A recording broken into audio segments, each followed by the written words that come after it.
And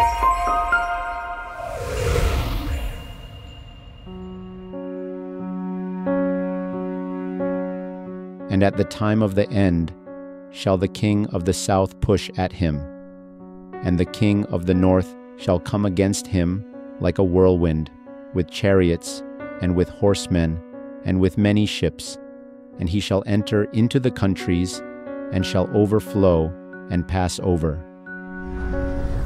Hello everyone, selamat berjumpa kembali dalam pembelajaran kebenaran firman Tuhan. Video ini adalah pelajaran kedua dari seri pelajaran The King of the North. Di bagian kedua ini, kita akan mempelajari apa yang Uriah Smith katakan mengenai Raja Utara di Daniel 11 mulai dari ayat 36, sesuai dengan apa yang dia tulis di bukunya Daniel and the Revelation. Kita mulai baca di ayat 35 dan komentarnya dari ayat itu. Kesimpulan yang wajar adalah pada saat the time of the end, kekuasaan yang dimiliki gereja Roma untuk menghukum para bidah yang telah menjadi penyebab begitu banyak penganiayaan dan yang untuk sementara waktu telah dikekang, kini disingkirkan. Bahwa penyingkiran kuasa kepausan ini menandai mulainya the time of the end. Jadi Uriah Smith mengakui bahwa raja yang berakhir kekuasaannya di ayat 35 adalah kuasa kepausan. Dan kuasa ini disingkirkan pada tahun 1798 yang adalah the time of the end. Jadi tahun 1798 adalah the time of the end. Oleh sebab itu, di ayat 36, dia katakan bahwa raja yang melakukan sesuai dengan kehendaknya atau according to his will, yang meninggikan dan membesarkan dirinya lebih dari God, dan yang speak marvelous things atau yang menghujat, bukan kuasa kepausan. Dia juga mengatakan bahwa raja yang tidak regard any God, di ayat 37, yang membesarkan dirinya above all, bukan kuasa kepausan. Karena kuasa kepausan katanya, tidak pernah membesarkan dirinya di atas God dan tidak pernah tidak regard any God. Kesimpulannya ialah raja di ayat 36 yang melakukan sesuai dengan kehendaknya adalah kuasa yang baru dan bukan kuasa kepausan yang kuasanya berakhir di ayat 35. Jadi sesuai dengan apa yang dia ajarkan, kuasa kepausan berakhir di ayat 35 dan ayat selanjutnya bukan lagi kuasa kepausan. Kita akan melihat nanti siapa raja yang dia maksudkan di ayat 36 yang do according to his will, yang exalt himself dan magnify himself, dan speak marvelous things against the God of gods. Tapi sebelum itu, mari kita lihat apa yang dimengerti oleh William Miller mengenai raja di ayat 36. Sesuai dengan William Miller, raja di ayat 36 yang do according to his will adalah kuasa kepausan yang meninggikan dirinya di atas God. Dan kuasa ini adalah tanduk kecil di Daniel 7 ayat 8 yang keluar dari antara 10 tanduk di ayat 7. Dan tanduk ini menggunakan mulutnya dengan berbicara great things, dan yang diucapkan adalah blasphemy atau penghujatan. Untuk menghujat ialah untuk manusia yang bukan God mengampuni dosa, sementara hal itu hanya dapat dilakukan oleh God, sehingga manusia ini membuat dirinya sama dengan God. Ini adalah penghujatan atau blasphemy. Di ayat 37, raja yang tidak regard any God dan magnify dirinya di atas God adalah Roma kepausan. William Miller connect kuasa ini dengan the man of sin di buku 2 Tesalonika 2. Tanduk kecil ini yang menghujat God adalah mystical Babylon. Arti kata mystical adalah supernatural atau spiritual. Artinya Roma kepausan adalah spiritual Babylon. Walaupun Roma kepausan bukan kerajaan Babylon, namun kerajaannya memiliki karakteristik kerajaan Babylon. Jadi sebagaimana Nebukadnezar angkuh, Roma kepausan juga angkuh. Nebukadnezar menganiaya umat Tuhan karena mereka tidak mau menyembah patung emas.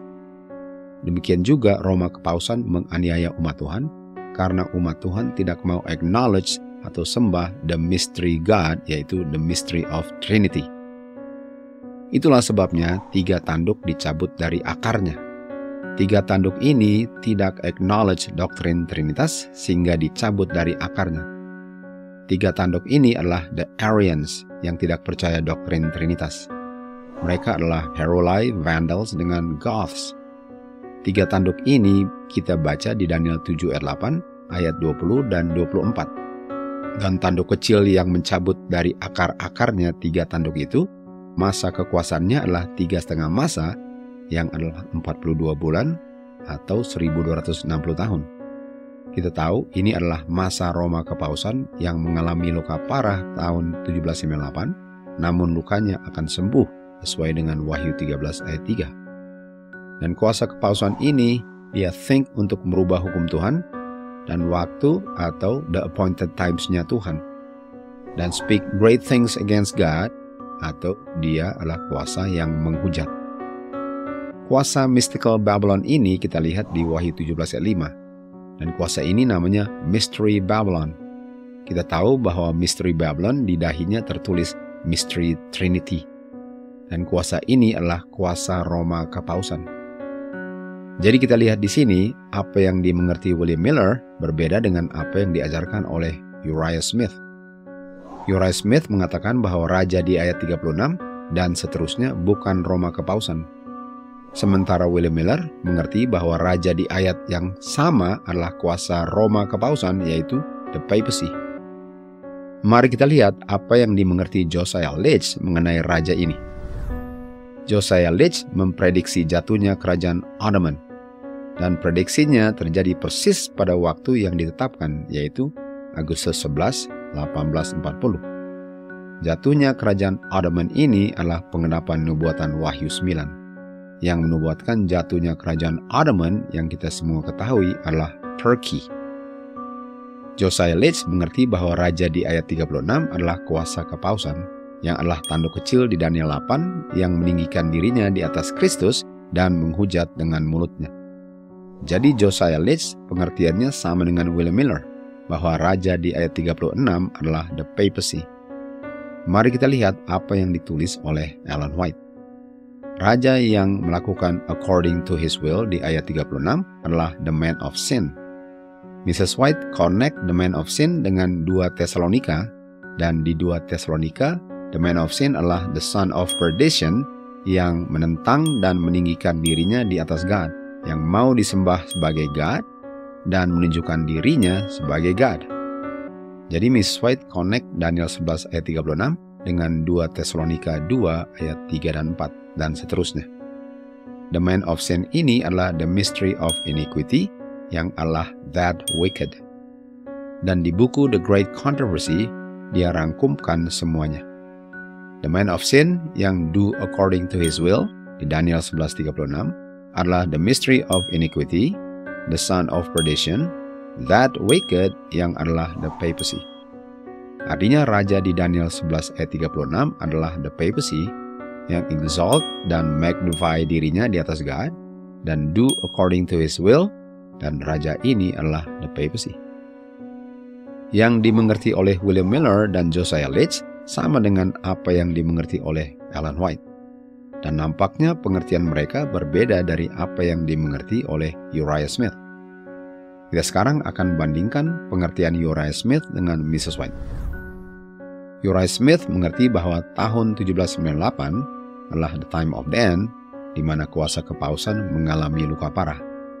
Namun dia katakan, raja yang do according to his will di ayat 36, yang meninggikan dan membesarkan dirinya di atas God, dan yang menghujat dengan mulutnya, bukan kuasa kepausan. Kita bandingkan dengan tulisan Roh Nubuat. Mrs. White menulis, luka yang mematikan ini menunjuk pada jatuhnya kepausan pada tahun 1798, yang adalah the time of the end. Setelah itu, Yohanes menulis, lukanya yang mematikan itu sembuh dan seluruh dunia mengagumi dia.